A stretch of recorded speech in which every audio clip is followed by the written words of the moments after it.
Welcome, we're in beautiful leafy Hampstead and we're in the beautiful village of Hampstead. And why are we here? Because today we're going to Burgh House. Never heard of it? You will have by the end of this video, I promise you. So whilst we look around the beautiful streets, here it is behind this beautiful blossom. This is Burgh House, originally constructed in 1704 during the reign of Queen Anne. At the time of the construction, the Hampstead Wells Spa was flourishing, and in 1720 the spa's physician, Dr. William Gibbons, moved to Burgh House, which he enlarged, and he added the present wrought iron gates, which carry his initials. Now, when the house was built, this area was all part of Hampstead Heath, and this part was sort of reclaimed and a house put here, and it was the only house between here and Camden at the time. My, how things have changed. Right here, we're in the music room, and how beautiful is this? And yes, that piano does get played, and those chairs are there for a reason, because quite often you have little concerts, recitals in this very room. What I love so much about this house, and also this area as well, it's so well tucked away from the main roads. So really, unless you're looking for it, it's going to be difficult to find. That's the beauty of coming to this part of Hampstead. So the music room is one of the first rooms you come into when you come into Burgh House, and with this wooden panelling and fireplace, it's absolutely beautiful. Now, all of the rooms have been set up here at Burgh House to have different exhibitions on, so you get a fantastic idea of the space, but when you come down here, there is so many different exhibitions happening at different times. What you see here on the video won't necessarily be the same when you come down here. So, if you fancy getting involved with Burgh House, you just need to go to their website, just put in Burgh House, that's B-U-R-G-H, house, and you can get on their mailing list if you're thinking of coming down here, and they'll tell you about all the different exhibitions that are on. How much does it cost? Did I not mention that? It's completely free, yes, although they do like a nice charitable donation to help keep the place going, which you can understand because they've got staff all around to help you as well.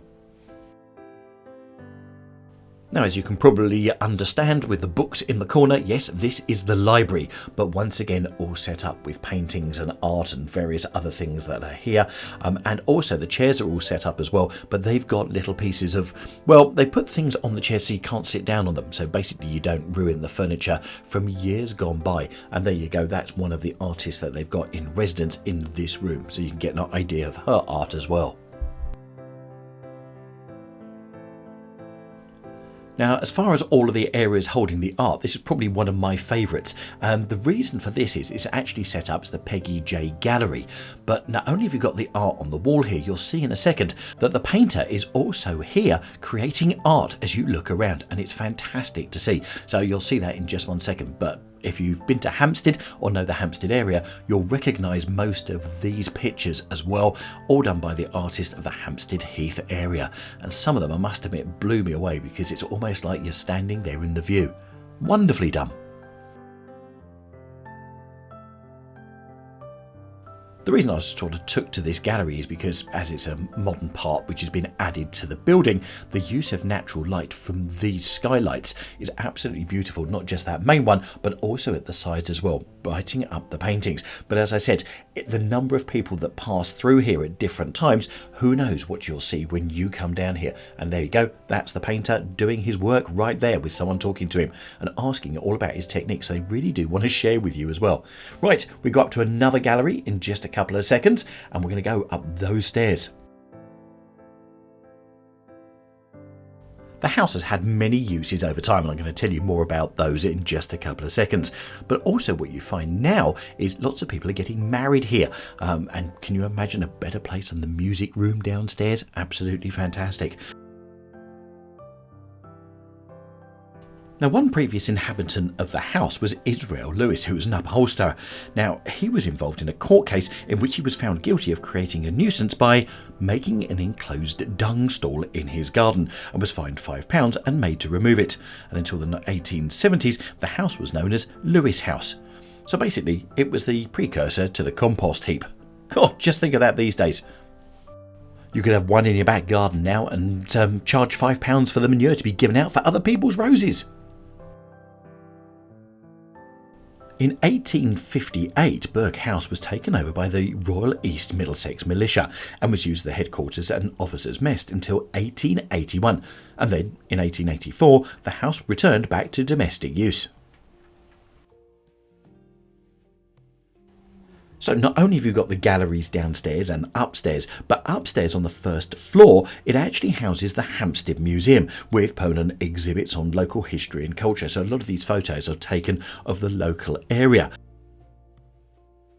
One thing we love doing on London Visited is finding these places that others just don't find, these little museums that hardly anyone ever knows about, so that if you're coming to London, you can come and have your own look as well. So if that's something that really hits your button, please make sure you subscribe to the channel. And if you're enjoying the video, you know where that thumbs up button is. Let's help us spread this video out to more people so that they can love London as well.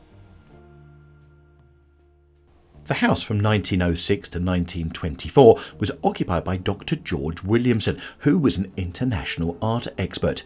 Now, he commissioned Gertrude Jackal to design the garden, although the terrace now only remains, and you're going to see a bit of that very, very shortly on this video as well. And you can also see that all the space is being used because this is the corridor between the rooms upstairs, and as you can see, it's got all sorts of memorabilia and art and various other bits and pieces that you can have a look at down here as well. So don't miss out on that as you're going between the different rooms.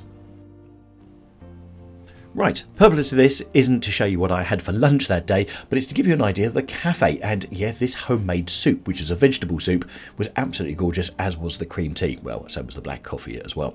But as you can see, you've got a cafe down here, which is in the basement area, and I can tell you it's very busy. But also they've got an overflow of seats, so you can sit out on the terrace around the garden as well. So there you go. And you've got various cakes and other bits and pieces. So if you're coming here, certainly make a time of it. And of course, the money goes to their charity as well, so you feel like you're supporting them. And how about this for blossom in the terrace garden? Between 1933 and 1937, Rudyard Kipling's daughter, Elsie Bambridge, lived here with her husband, Captain George Bambridge. Rudyard Kipling's last outing in 1936 was to this house to visit his daughter. Then, from thereafter until 1946, the house was unoccupied and was bought and restored by Hampstead Borough Council in 1946.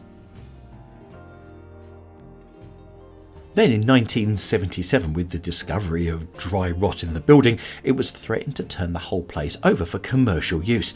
But local residents formed a charitable trust and launched a Keep Burgh House appeal, as a result of which Camden Council granted them a lease on the house. And then in September 1979, the house, restored by the council and refurbished by the trust, opened to the public as the house and the museum that it is today. This is certainly another area of London where it just feels like time might have forgotten it slightly, which makes it wonderful. So getting here is nice and easy. You've got Hampstead Tube Station on the Northern Line, or alternatively you've got Hampstead Heath Station on the Overground Line. And if you're coming down here, it's open on a Wednesday, Thursday, Friday, Sunday and bank holidays as well. But go to their website for up-to-date details and times. So really hope you've enjoyed this. Now, if you haven't seen Hampstead before, I'll put a link to our video when we went to Hampstead Village before, up in the top right hand corner, so if you click on that, we'll give you the whole Hampstead package.